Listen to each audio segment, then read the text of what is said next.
Kennedy of Louisiana is recognized. Thank you, Mr. Chairman. Chairman Powell, thank you for being here. Thank you to you and your team for helping to save the economy during the pandemic meltdown. For what it's worth, I'm generally supportive of the actions of the Fed right now, and I'm not going to ask you today to blame anybody. When Congress spends money, it stimulates the economy, does it not? Well, it would depend on whether that's funded by tax increases or not. But so, if there's a spending that's not accompanied by taxes, would have a net at the margin stimulative effect. Well, and when Congress borrows money to spend even more, that stimulates the economy even more, does it not? At the margin, yeah. Okay. If Congress reduced the rate of growth in its spending and reduced the rate of growth in its debt accumulation, it would make your job easier in reducing inflation, would it not?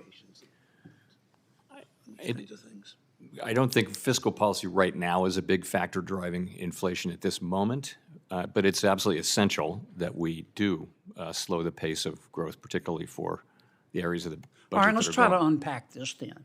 I'm not trying to trick you. You're raising interest rates. You're raising interest rates to slow the economy, are you not? Yes, to cool the economy off.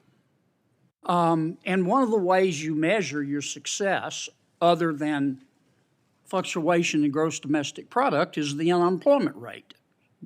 Is it not? Yes, one of the measures. Okay. So in effect, I'm not being critical.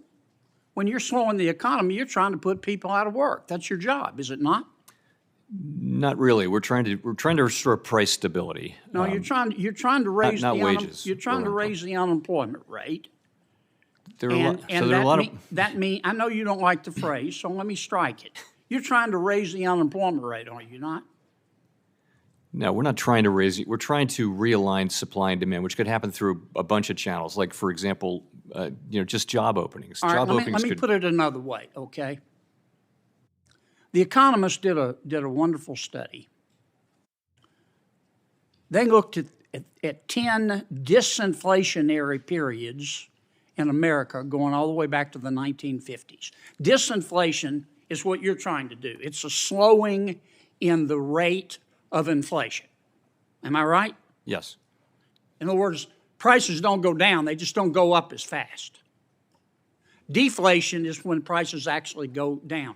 You're trying to achieve disinflation, are you not? Yes, we are. Okay. Based on history, in the 10 times that we got inflation down, disinflation since the 1950s, in order to reduce inflation by 2%, unemployment had to go up 3.6%. Now, that's history, is it not?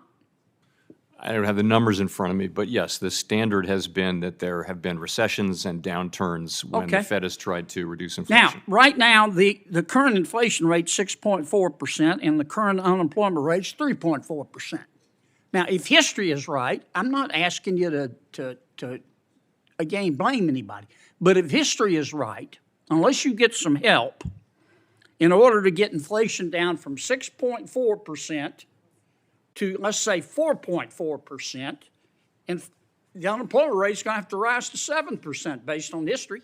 That's what the record would say. Okay.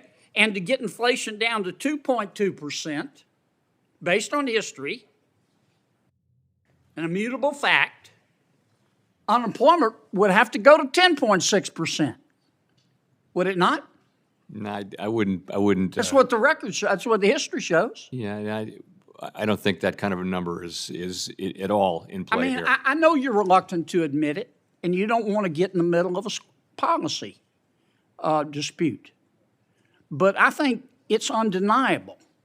It's undeniable that the only way we're going to get this sticky inflation down is to attack it on the monetary side, which you're doing, and on the fiscal side, which means Congress has got to reduce the rate of growth of spending and reduce the rate of growth of debt accumulation.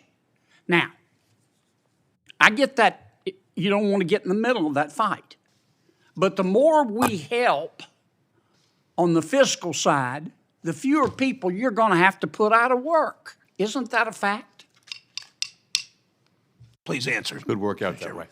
Sir? It could work out that way. Yes, sir. Thank you. Thank you, Senator Kennedy. Senator Reed of Rhode Island is recognized.